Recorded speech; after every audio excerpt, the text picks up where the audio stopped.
Shalom, selamat pagi jemaat sekalian yang dikasihi dalam nama Tuhan kita Yesus Kristus. Sungguh kita masih bisa bersyukur atas kasih setia dan anugerah Tuhan di tengah-tengah segala keadaan yang terjadi saat ini.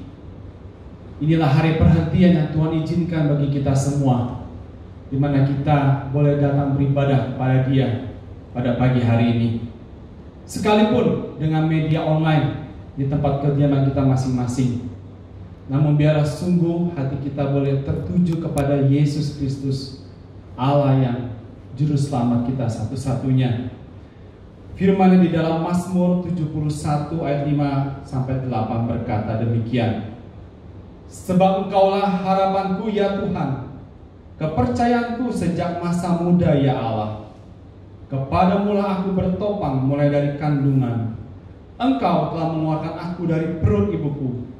Engkau yang selalu kupuji-puji. Bagi banyak orang aku seperti tanda ajaib, karena Engkaulah tempat perlindunganku yang kuat. Mulutku penuh dengan puji-pujian kepadamu, dengan penghormatan kepadamu sepanjang hari. Demikianlah kebenaran firman Tuhan yang senantiasa menguatkan kita bahwa Allah sumber pengharapan kita. Dialah Allah pembebas dan penebus segala dosa kita. Sudah selayaknya Dia menerima segala pujian dan hormat kita, bahkan seluruh hidup kita dipersembahkan untuk Allah. Marilah kita memuji Dia. Tuhan, Kaulah pengharapanku.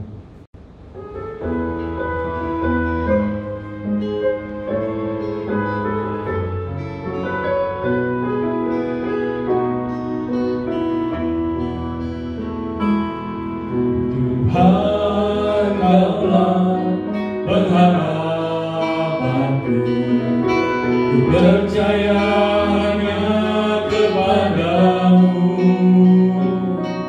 Yesus Allah perlindunganku. Engkau yang selalu kupuji. Tuhan, Kaulah pengharapanku. Percaya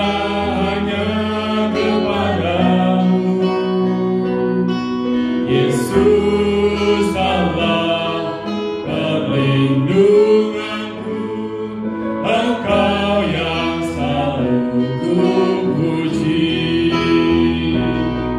Mulutku penuh dengan pujian kepadamu ya Yesus Tuhan. Sepanjang hari ku beri penghormatan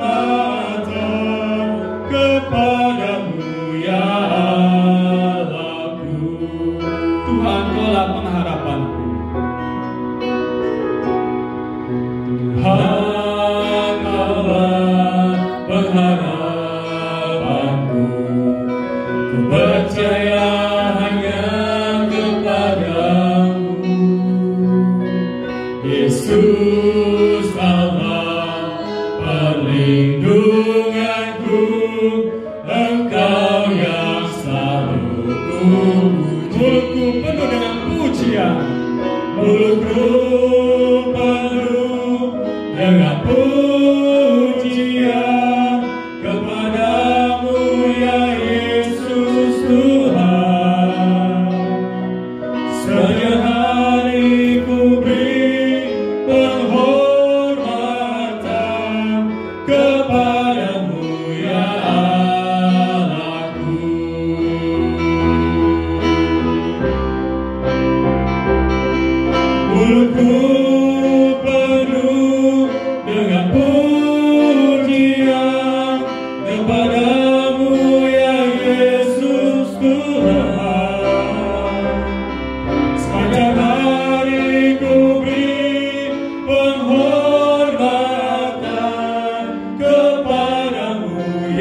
sujud beribadah pada pagi hari ini. Di tempat kediaman kami masing-masing, kami mau naikkan puji dan syukur kepadamu ya Bapa. Dikala kami datang berkumpul, kami mau percaya bahwa di dalam 2-3 orang berkumpul, Engkau hadir juga di situ Tuhan. Biar Tuhan kami boleh merasakan hadirat-Mu Tuhan di tempat dimanapun kami berada saat ini. Ya Tuhan, pada pagi hari ini kami mau memohon belas kasihan Tuhan, memohon pengampunan dari segala dosa dan kesalahan kami.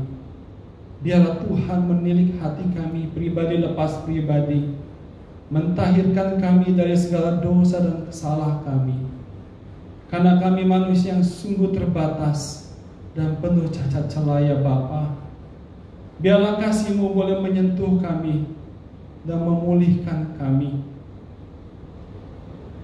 Di saat kami berdoa dan beribadah pada pagi hari ini, biarlah sungguh Tuhan, hati kami boleh tertuju padamu.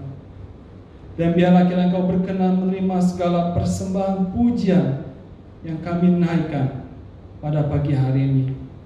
Biarlah itu boleh menjadi dupa yang harum di hadapan Engkau ya Bapa. Biarlah Tuhan memberkati kebenaran firman Tuhan yang disampaikan. Biarlah itu boleh sungguh menguatkan kami. Terima kasih Bapa. Kami berdoa dan menyerahkan jalannya ibadah ini dari awal pertengahan sampai pada akhirnya, dalam nama Tuhan Yesus Kristus. Amin.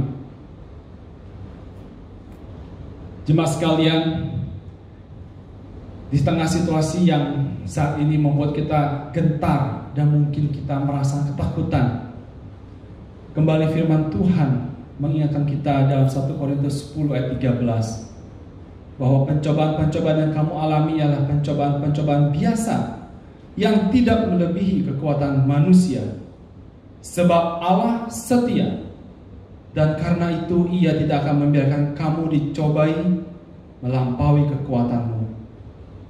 Pada waktu kamu dicobai, Ia akan memberikan kepadamu jalan keluar, sehingga kamu dapat menanggungnya. Allah berdaulat atas kehidupan setiap kita, dan biarlah kita boleh beriman kepada Tuhan dalam segala hal. Biarlah kita boleh terus percaya dan setia kepada Dia. Mari kita naikkan pujian ini kepada Tuhan.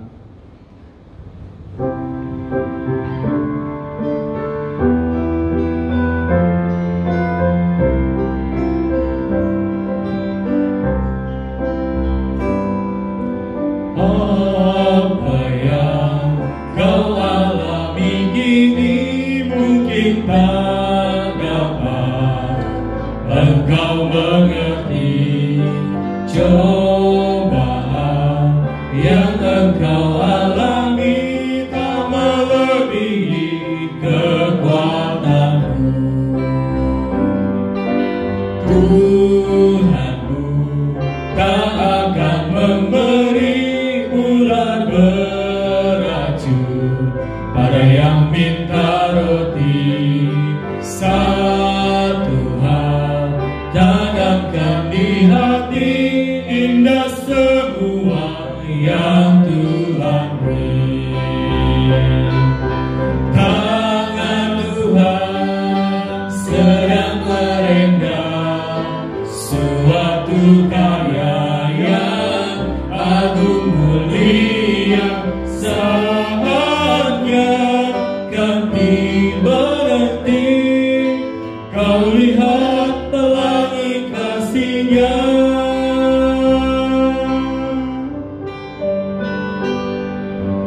Apa yang kau alami kini mungkin tak dapat engkau mengerti. Satu hal tanamkan di hati, indah semua yang Tuhan beri. Tuhanmu tak akan memberi ular beracun pada yang minta roti. Saat Tuhan tanamkan di hati, indah semua yang Tuhan beri. Tangan Tuhan sedang merendam suatu karya yang agung mulia. Saatnya kan tiba nanti, kau lihat pelangi kasih-Nya. Tangan Tuhan sedang merendam suatu karya yang agung mulia. Saatnya kan tiba nanti, kau lihat pelangi kasih-Nya. Kau lihat pelangi kasih-Nya.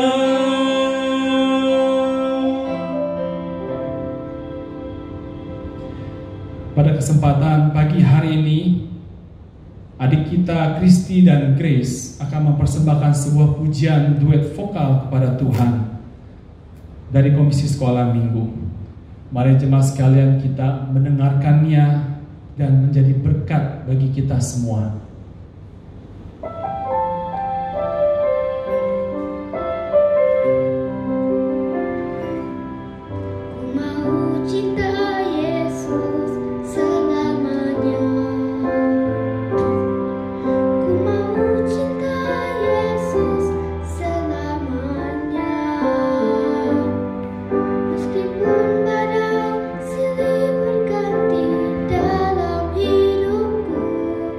Ku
Mari jemaat sekalian, kita menaikkan sebuah pujian kepada Tuhan seperti rusa rindu air.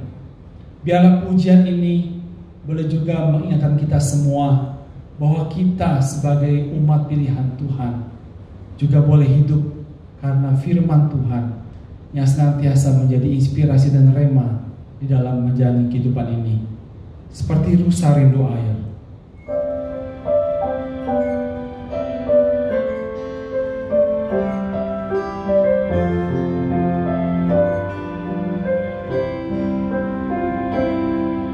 Seperti rusa rindu sungaimu, jiwaku rindu Engkau.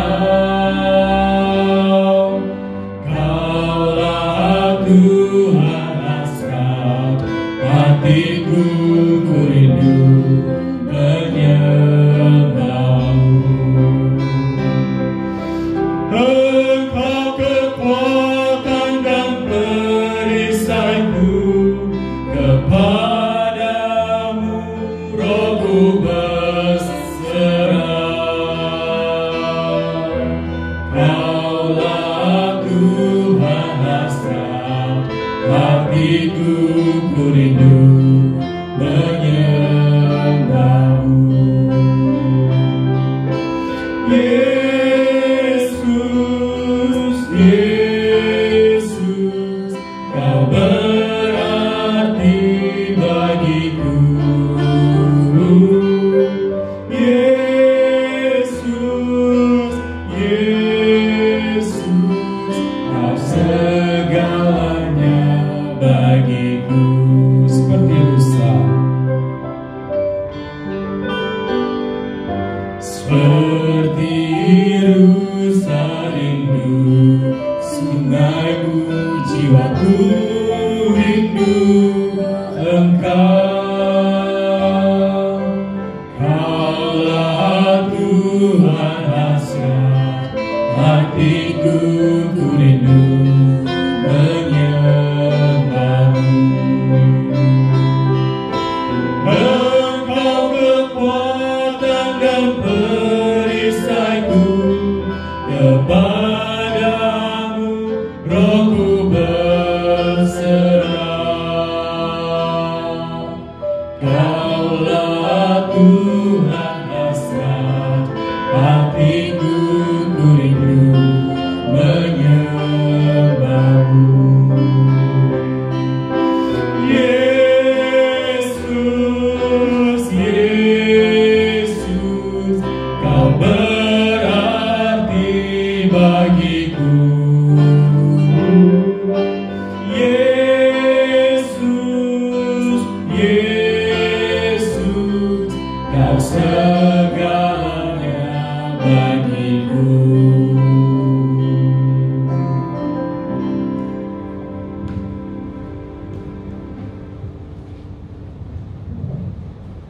Hati kami rindu akan Engkau ya Tuhan. Di saat-saat seperti ini kami tidak mampu berjalan sendirian.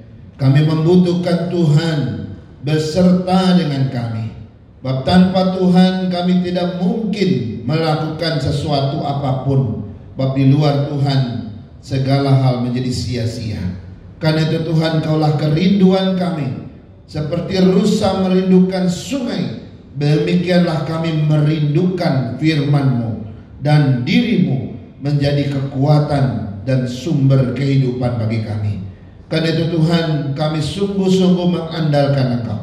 Engkaulah kekuatan, Engkaulah perisai bagi setiap orang-orang yang berserah kepadamu. Karena itu Tuhan, berbicaralah kepada kami, biarlah kami kembali menjadi umat Tuhan yang terus hidup di dalam kebenaran, hidup di dalam mengandalkan Tuhan, sekalipun situasi sulit dan banyak tantangan dan kesulitan. Kami tahu bahwa semua itu membentuk kami, di mana Tuhan berkarya, merenda sesuatu karya yang indah bagi setiap kami. Berbicaralah kepada kami, karena hati kami siap mendengarkan firman-Mu. Dalam nama Yesus kami berdoa. Amin. Shalom saudara sekalian. Hari ini mari kita membaca satu bagian firman Tuhan yang terambil dari Kisah Rasul pasal 2 ayat 1 sampai yang ke-14. Kisah Rasul pasal 2 ayat 1 sampai yang ke-14. Tema kita hari ini adalah turunnya Roh Kudus bagian pertama.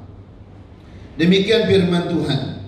Ketika tiba hari Pentakosta, semua orang percaya berkumpul di satu tempat. Tiba-tiba turunlah dari langit suatu bunyi seperti tiupan angin keras yang memenuhi seluruh rumah di mana mereka duduk.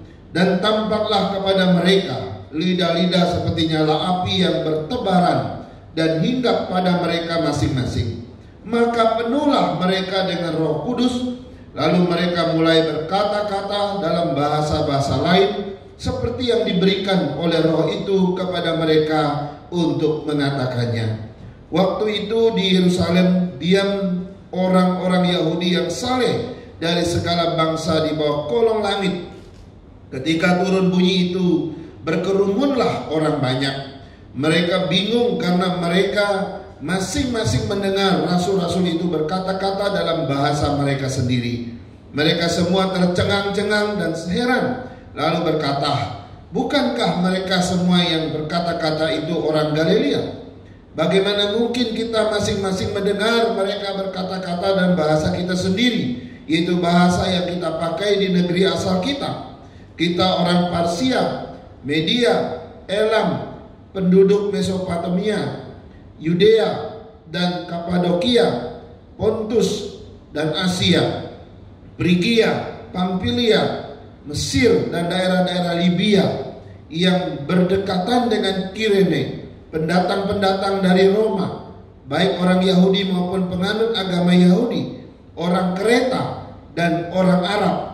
Kita mendengar mereka berkata-kata dalam bahasa kita sendiri tentang perbuatan-perbuatan besar yang dilakukan Allah. Mereka semuanya tercengang-cengang dan sangat termangu-mangu sambil berkata seorang kepada yang lain, apakah artinya ini? Tetapi orang lain menyindir, mereka sedang mabuk oleh anggur manis.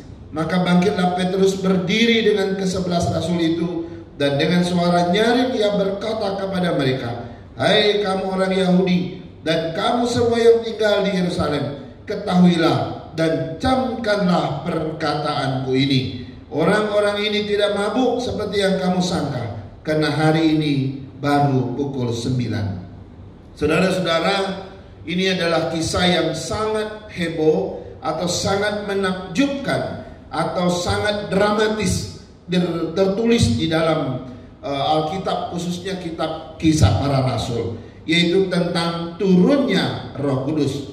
Saudara-saudara, ini adalah tema baru bagi kita, tapi tema ini tetap berkaitan dengan tema-tema yang sudah. Karena itu saya berharap Bapak Ibu tidak kehilangan kronologis dari tema-tema ini. Tema-tema yang sudah kita bahas itu mulai dari kematian Kristus, lalu kebangkitan Kristus, kemudian kuasa kebangkitan Kristus 1 sampai yang ketiga. Dan hari ini kita belajar tentang turunnya Roh Kudus. Kita masih di dalam satu rangkaian tentang tahun atau kalender tahunannya kekristenan. Karena itu saya harap kita melihat ini nanti sampai pada puncak-puncaknya.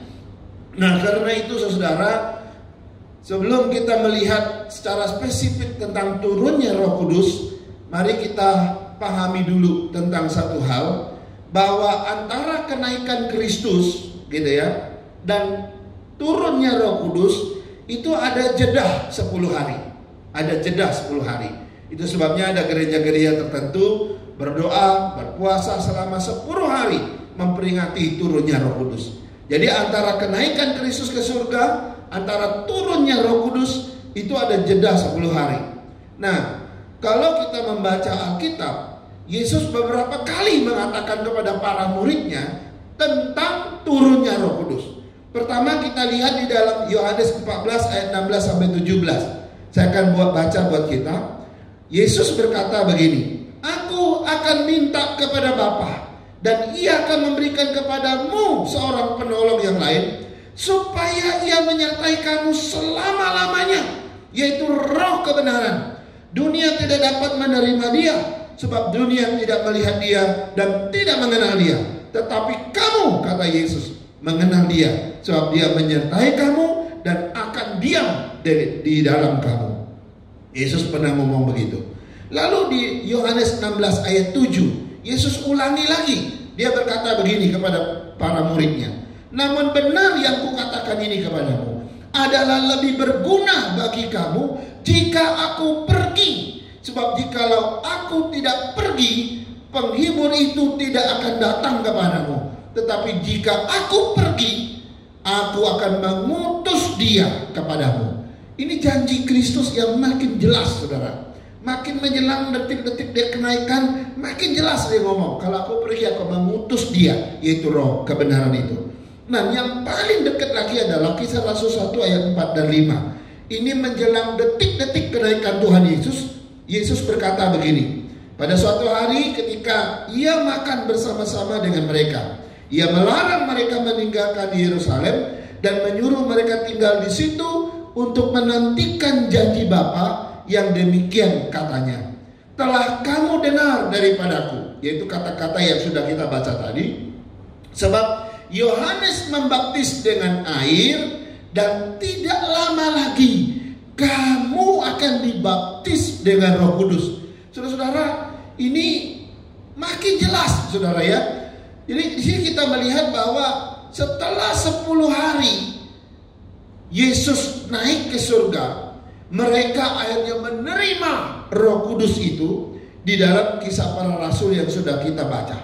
Dikatakan di dalam Kisah Rasul pasal 2 itu bahwa ketika hari raya Pentakosta itu tiba, dan biasanya orang-orang Yahudi yang saleh dari seluruh dunia kumpul di Yerusalem, dan mereka disebutkan adalah orang-orang Yahudi dari luar negeri, yaitu semua orang Yahudi dari bawah kolong langit ini di segala tempat datang ke Yerusalem pada hari Pentakosta.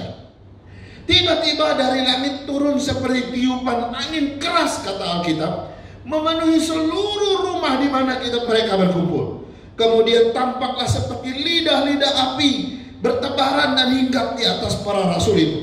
Dan Alkitab juga mengatakan maka penuhlah mereka dengan Roh Kudus. Dan yang menarik adalah mereka mulai berkata-kata dalam bahasa-bahasa lain, yaitu dalam 15 bahasa bangsa yang kumpul tadi. Ya, ada bangsa orang Partia di situ, ada orang Media, Elam, dan seterusnya ada 15 yang tadi saya sudah bacakan. Mereka semua tercengang-cengang mendengar para rasul itu berkata-kata dalam bahasa mereka, yaitu bahasa yang biasa mereka pakai dari negeri asal mereka. Karena hari itu mereka ngomong tentang sesuatu yang mereka dapat simpulkan itu adalah tentang perbuatan-perbuatan besar yang Allah telah lakukan. Dan itu yang sampai di telinga mereka. Saudara-saudara, di sini kita melihat bahwa bagaimana proses turunnya Roh Kudus, ya, setelah 10 hari pasca kenaikan Yesus ke surga.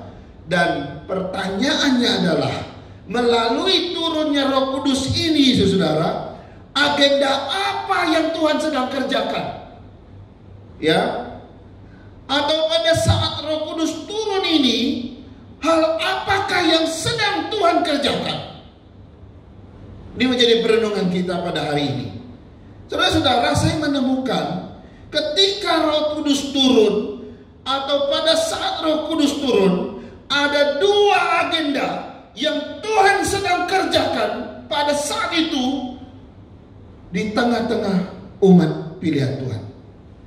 Mari kita lihat. Yang pertama, yaitu ia membaptis umatnya dengan Roh Kudus. Dalam Kisah Rasul 1 ayat 5, Yesus pernah berkata begini kepada mereka sebelum ia terangkat. Sebab Yohanes membaptis dengan air, tetapi gak lama lagi, sebentar lagi kira-kira begitu, kamu akan dibaptis dengan Roh Kudus. Saudara-saudara, kata-kata Yesus ini sebentar lagi. Waktu itu mereka nggak tahu berapa lama, pokoknya sebentar. Karena itu dia bilang jangan pergi dari Yerusalem dulu, tunggu dulu janji Bapa, tunggu. Dia nggak bilang 5 hari, nggak bilang seminggu, nggak bilang sebulan, enggak. Faktanya Alkitab mencatat itu 10 hari. persis 10 hari setelah dia naik ke surga, janji Bapa itu datang, Roh Kudus datang. Nah, agenda pertama yang Tuhan kerjakan adalah dia membaptis seluruh umat Tuhan, termasuk para rasul itu. Pertanyaannya adalah, baptisan Roh Kudus itu apa? Karena ini pertama kali muncul istilah baptisan Roh Kudus. Baptisan Roh Kudus itu apa? Kalau kita melihat secara pengertian, secara teologis, saudara, baptisan Roh Kudus itu dapat diartikan begini, yaitu seseorang disatukan di dalam tubuh Kristus, atau seseorang menjadi satu dengan tubuh Kristus. Itu artinya dibaptis dengan Roh Kudus. Nah, kapan terjadinya? Itu ketika hari Pentakosta 2000 tahun yang lalu, ketika Roh Kudus itu turun. Jadi kapan baptisan itu terjadi? Yaitu ketika Roh Kudus turun 2000 tahun yang lalu, yang tercatat dalam Kisah Rasul pasal 2. Yaitu ketika Roh Kudus turun pertama kali, dan saat itu terjadi pembaptisan Roh Kudus atas bangsa atau umat pilihan Tuhan. Nah, saudara, baptisan Roh Kudus dimengerti hanya terjadi satu kali seumur hidup. Dan yang menarik adalah baptisan Roh Kudus itu tidak hanya berlaku saat itu, tapi juga berlaku ke belakang dalam perjanjian lama, dan juga berlaku ke depan kepada orang yang nanti akan percaya walaupun belum lahir. Jadi baptisan Roh Kudus itu berlaku ke belakang. Semua umat Tuhan yang percaya di dalam masa perjanjian lama itu secara langsung disatukan menjadi milik Tuhan, menjadi umat pilihan Tuhan, disatukan di dalam tubuh Kristus. Dan mereka yang akan percaya saat itu dan nanti dan sampai kapanpun, kalau dunia ini masih digelar, maka mereka juga suatu saat ketika percaya langsung dimasukkan sebagai bagian dari baptisan Roh Kudus itu. Jadi baptisan Roh Kudus itu momen di mana lahirnya gereja, momen pertama di mana jadinya gereja. Jadi kalau kita mau tahu kapan jadinya gereja, yaitu ketika Roh Kudus datang. Roh Kuduslah yang membentuk dan menyatukan yang namanya tubuh Kristus, dan semua umat pilihan Tuhan disatukan dan lahirlah gereja. Nah, saudara, yang menarik lagi adalah bahwa baptisan Roh Kudus pada hari Pentakosta itu memiliki persamaan dengan kematian Kristus di Golgota.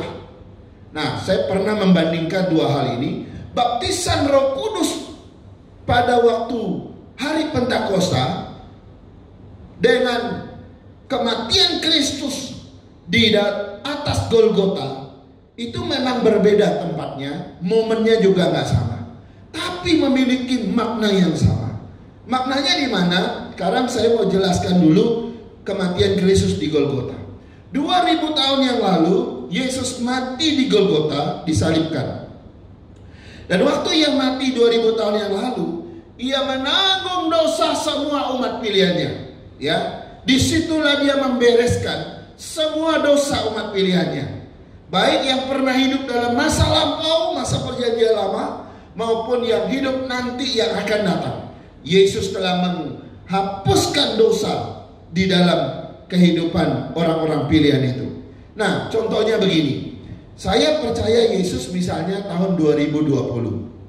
Ya, saya percaya Yesus tahun 2020. Begitu saya percaya, dosa saya diampuni enggak? Pasti diampuni. Tapi peristiwa yang mengampuni dosa saya itu kapan terjadi? Itu sudah terjadi 2000 tahun yang lalu. Jadi waktu saya percaya tahun 2020, dosa saya diampuni, dan peristiwa pengampunan dosa saya itu sudah terjadi 2000 tahun yang lalu. Jadi begitu saya percaya menjadi umat Tuhan, dosa saya sebenarnya sudah diikut sertakan lewat pengampunan dosa yang dikerjakan Kristus di kayu salib. Jadi walaupun ketika Yesus mati 2000 tahun yang lalu, saya belum lahir, saya belum ada. Tapi begitu saya percaya, maka dosa saya sudah diikut sertakan di dalam peristiwa salib 2000 tahun yang lalu. Nah, saudara, ini sama berbanding lurus dengan apa yang terjadi dengan baptisan Roh Kudus. Ketika baptisan Roh Kudus terjadi 2000 tahun yang lalu, pada hari Pentakosta, itu adalah baptisan satu kali selamanya. Nah, waktu saya percaya hari ini, saya langsung dimasukkan dalam tubuh Kristus melalui peristiwa 2000 tahun yang lalu, yaitu ketika Roh Kudus turun pada hari Pentakosta. Jadi saya nggak perlu minta Roh Kudus datang naik turun lagi dalam diri saya. Kenapa? Karena begitu saya percaya, saya mengalami baptisan Roh Kudus itu yang sudah diikut sertakan 2000 tahun yang lalu. Roh Kudus gak perlu turun lagi secara khusus membaptis saya, gak perlu. Dia sudah adakan momen itu 2000 tahun yang lalu. Begitu saya percaya, maka saya dibaptiskan oleh Roh Kudus, sudah diikut sertakan itu dan peristiwa datangnya Roh Kudus itu. Sehingga begitu saya percaya, saya sudah include di sana dan saya mengalami yang namanya baptisan Roh Kudus. Jadi dua peristiwa ini memiliki satu persamaan, berlaku ke belakang dan berlaku ke depan. Satu momen telah mengerjakan semuanya, baik yang ke belakang maupun yang akan datang. Nah, saudara, kita perlu bersyukur. Kenapa? Karena kita boleh percaya pribadi yang ketiga dari Allah Tritunggal, yaitu Roh Kudus yang telah datang setelah Yesus naik ke surga. Karena itu saudara, hari pencurahan Roh Kudus ini adalah sering disebut sebagai hari lahirnya gereja, hari jadinya gereja. Kalau hari ini gereja ada, itu karena Roh Kudus telah turun ke dunia ini, telah menyatukan kita, membaptis kita, menjadi satukan kita di dalam tubuh Kristus. Saudara-saudara, ini peristiwa pertama. Lalu yang kedua adalah hal apa yang Tuhan kerjakan ketika Roh Kudus turun, atau agenda apa yang Tuhan kerjakan ketika turunnya Roh Kudus. Yang pertama kita sudah lihat, Tuhan membaptis umat Tuhan sekali dan seumur hidup. Yang kedua adalah Tuhan mensiarkan berita Injil ke seluruh dunia. Ini pertama kali berita Injil sampai ke seluruh dunia. Saudara-saudara, pada saat pencurahan Roh Kudus ini, itu total ada 15 bangsa yang kumpul. Memang itu adalah latar belakang orang Yahudi, tapi orang Yahudi yang sudah tersebar di semua bangsa-bangsa yang ada.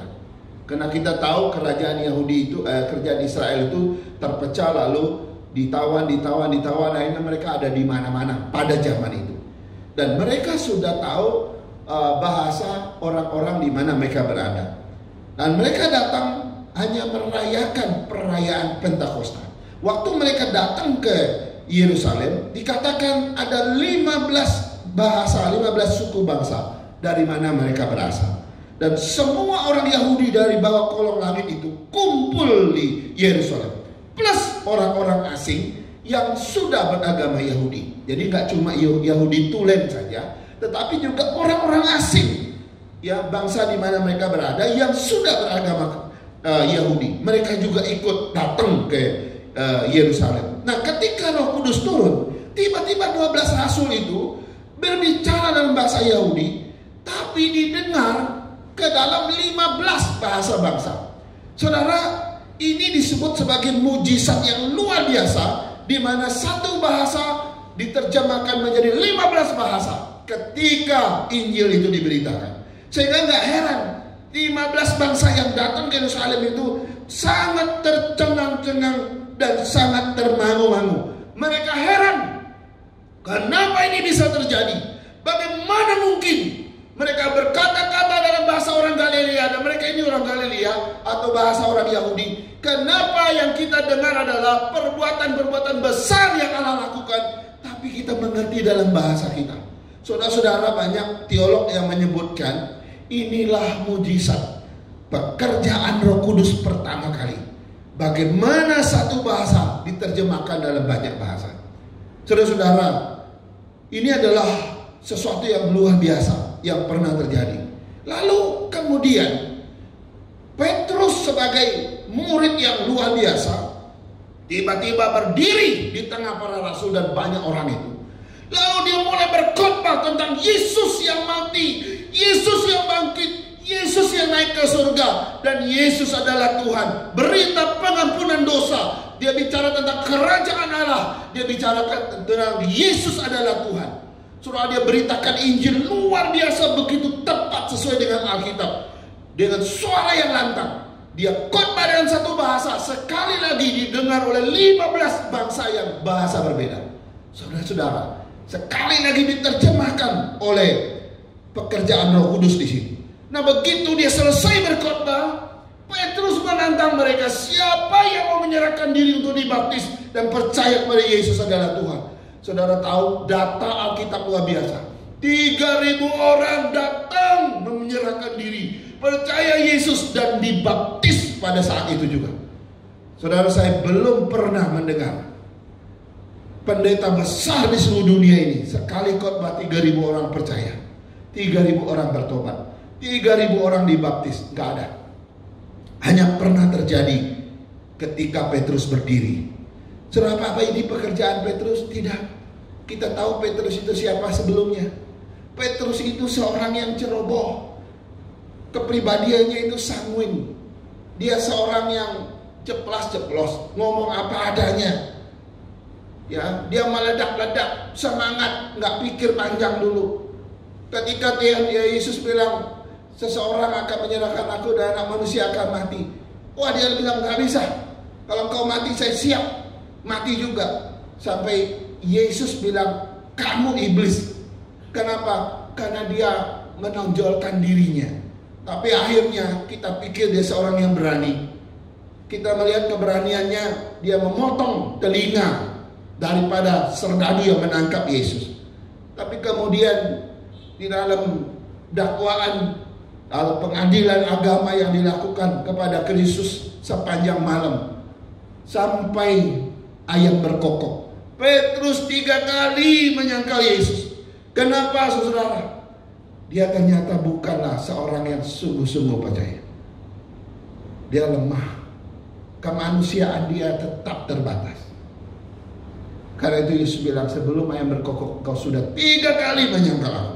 Itu sebabnya ketika Yesus bangkit, Yesus merasa perlu ketemu Petrus secara pribadi. Sampai bertanya kepada dia, apakah kau mengasihi aku? 3 kali diulang. Sampai Petrus menangis. Sampai dia sadar. Dan akhirnya dia ambil komitmen kembali. Dan setelah Roh Kudus turun, Petrus yang tadinya sempat pergi menelayan, meninggalkan panggilan dia, meninggalkan kumpulan murid-murid itu, karena merasa sudah tidak ada harapan lagi. Tapi begitu Kristus bangkit, ia mulai yakin, dan begitu Roh Kudus turun atas mereka, saudara lihat, Petrus menjadi seorang yang begitu berani. Dia berkhotbah di banyak ribuan orang, dan khotbahnya itu dipakai oleh Roh Kudus, dan Roh Kudus ini akhirnya membuat 3.000 orang percaya. Saudara-saudara, seringkali para teolog mengatakan bahwa 15 bangsa inilah yang nanti dipakai Tuhan memberitakan Injil ke seluruh dunia, dan mereka disebut sebagai buah sulung dari pemberitaan Injil. 15 bangsa inilah yang disebut atau sering disebut sebagai panen pertama daripada pemberitaan Injil. Dan akhirnya ketika 15 bangsa itu kembali ke negara mereka masing-masing, mereka telah memberitakan Injil. Makanya ini disebut pertama kali Injil tersiar ke seluruh bangsa. Dan hari lahirnya gereja, dan juga hari tersiarnya berita Injil ke seluruh dunia. Jadi turunnya Roh Kudus, 2 agenda ini penting. Roh Kudus turun, Tuhan membaptis seluruh umatnya, disatukan dalam tubuh Kristus. Ketika Roh Kudus turun, Tuhan pakai momen itu untuk menyiarkan berita Injil ke seluruh dunia, sehingga berita Injil itu kemana-mana. Kalau kita lihat nanti, ada beberapa jemaat yang Paulus mengirim surat kepada mereka. Dan jemaat itu tidak didirikan oleh Paulus, tapi didirikan oleh seorang yang bernama Epapras. Dan Epapras itu adalah seorang yang pernah datang ke Yerusalem ketika dia mendengar Petrus berkhotbah. Dan dialah yang melayani, mendirikan salah satu gereja di Asia Kecil. Saudara-saudara, inilah hari lahirnya gereja, hari tersiarnya berita Injil. Akhirnya kedua hal ini terus berkembang dari abad pertama sampai hari ini. Yang mulai dari satu gereja di Yerusalem. Saat Roh Kudus turun, baru ada satu gereja yang didirikan di Yerusalem. Saat Roh Kudus turun, baru pertama kali berita Injil diberitakan. Setelah itu semua Injil diberitakan. Gereja mulai tambah satu lagi, tambah satu lagi. Akhirnya perkembangan gereja dan perkembangan pemberitaan Injil terus menggenapi misi Kristus. Sampai akhirnya hari ini jutaan gereja di dunia, jutaan pemberita-pemberita Injil di dunia. Saudara, itu semua hasil dari misi daripada Roh Kudus yang turun itu. Dan semua ini kalau sudah digenapi, kata Alkitab, kalau Injil kerajaan itu sudah sampai ke ujung bumi, itu tandanya kesudahan sudah dekat. Saudara, apakah hari ini Injil sudah sampai ke ujung dunia? Pada abad pertama pernah sampai ke seluruh penjuru dunia. Dan hari ini apakah sudah sampai? Saya nggak tahu, tapi mungkin sudah sangat dekat. Karena itu jangan terlambat Bapak Ibu. Kita bergereja, kita memberitakan Injil. Dua hal ini penting. Engkau harus tetap memberitakan Injil sampai ia datang. Kalau Tuhan sudah datang, kita belum buat apa-apa, betapa malunya kita ketemu Tuhan. Tuhan akan tanya, apa yang kau buat bagiku?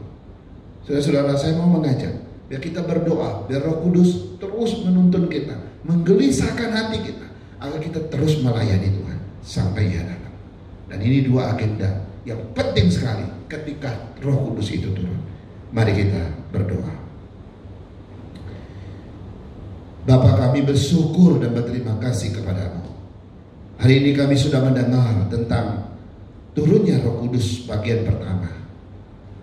Ketika Roh Kudus itu diutus oleh Bapa menggantikan Kristus yang naik, dia menyertai umat Tuhan selama-lamanya.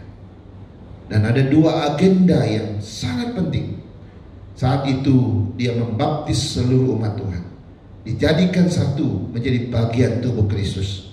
Makanya hari ini jika ada gereja di seluruh dunia, semua ini menggenapi perkataan-perkataan Yesus itu. Tuhan, kami juga melihat bagaimana pertama kali hasil dari pemberitaan Injil ini menjadi satu fakta sejarah di mana dunia boleh dijangkau oleh Injil itu. Tapi sampai hari ini pun Tuhan masih beri kesempatan. Pemberitaan Injil terus dilakukan, baik oleh pribadi-pribadi orang yang percaya maupun oleh lembaga-lembaga misi yang rela pergi ke seluruh dunia untuk memberitakan Injil. Tuhan, kami rindu agar satu nubuat-Mu boleh tergenapi lagi, bahwa ketika Injil kerajaan ini sampai ke ujung bumi, maka waktu dan kesudahannya sudah dekat.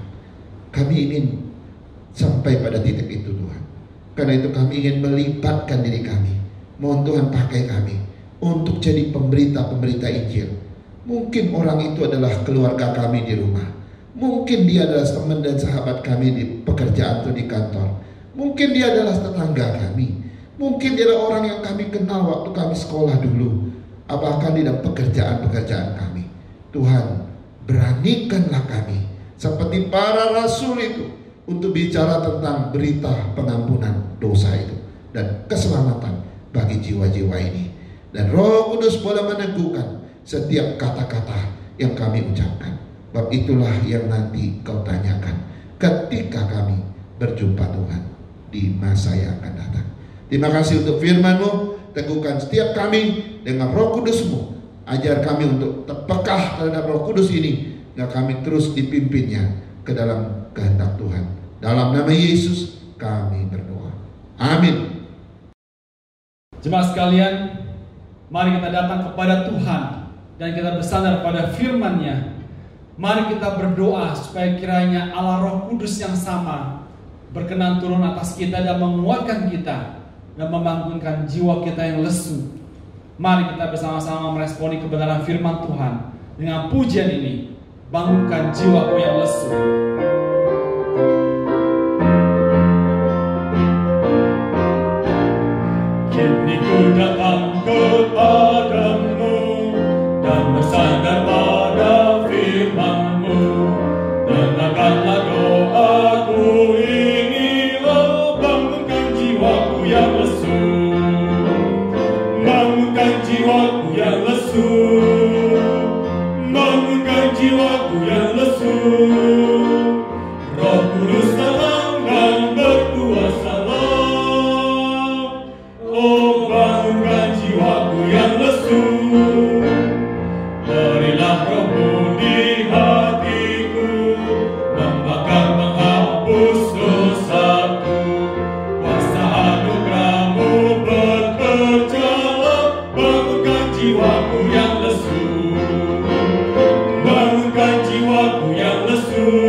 yang lesu.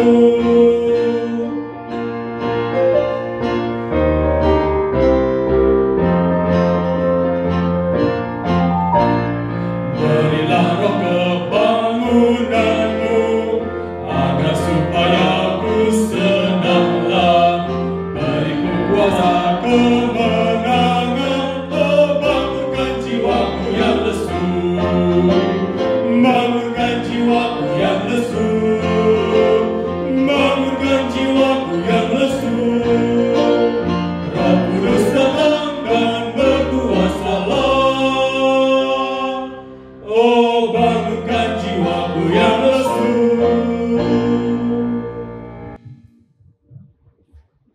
Jemaat Tuhan, mari kita terima berkat Tuhan.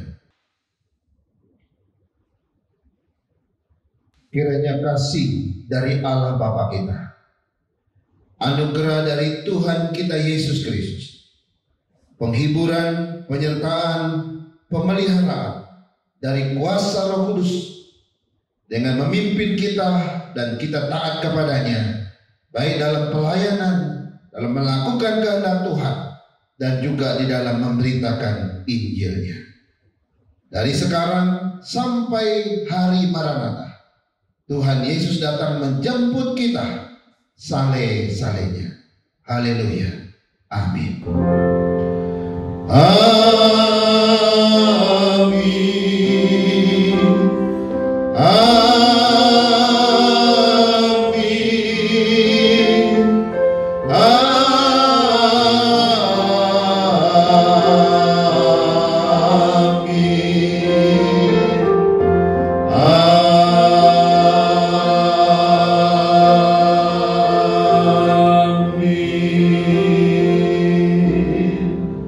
Amin.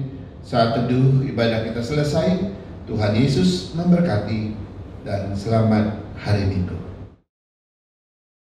Jemaat sekalian, demikianlah ibadah online kita pada pagi hari ini, dan kiranya firman Tuhan yang sudah disampaikan boleh sungguh menguatkan iman kita dalam menghadapi hari-hari kita ke depan. Dan kembali diinformasikan jadwal ibadah GP Kris Kelapa Gading, ibadah doa pada hari Kamis jam 7 malam, kemudian ibadah persekutuan pemuda jam 7 malam dengan aplikasi Google Meet, dan juga diinformasikan ada perubahan jam ibadah untuk anak-anak sekolah minggu, yaitu setiap hari Minggu selama online ibadah ini jam 9.30 pagi, dan kemudian dilanjutkan dengan ibadah umum seperti biasa jam 10.30. Dan kami juga mengucapkan terima kasih kepada jemaat dan Bapak Ibu saudara-saudari sekalian yang terus setia memberikan persembahan kepada Tuhan. Kiranya persembahan tersebut dapat digunakan untuk menjadi berkat bagi pelayanan Tuhan di tempat ini. Terima kasih. Tuhan Yesus memberkati.